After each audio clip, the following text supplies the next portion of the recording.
Volunteers of all kinds are working hard as well to keep up with the increase in the number of flood survivors. They've already been working for weeks to help those affected by flooding, and we are in the longest stretch of major flood stage the Quad Cities has ever seen.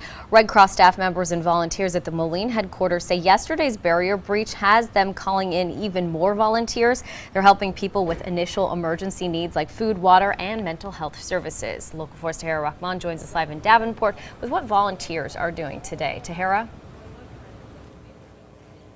Jim, Tiffany, you can see that the Peterson building behind me is still pretty inaccessible to the neighbors who had to be evacuated from there yesterday after the HESCO barrier breach here in downtown Davenport. Now today, volunteers with the American Red Cross are helping them as well as others who live in this area who had to be evacuated. They have a shelter set up at Lincoln Fundamental School on East 7th Street in Davenport and Bethel Wesley United Methodist Church in Moline. They've got crews working on the ground here in Davenport as well as Buffalo, Muscatine, Hampton, and others.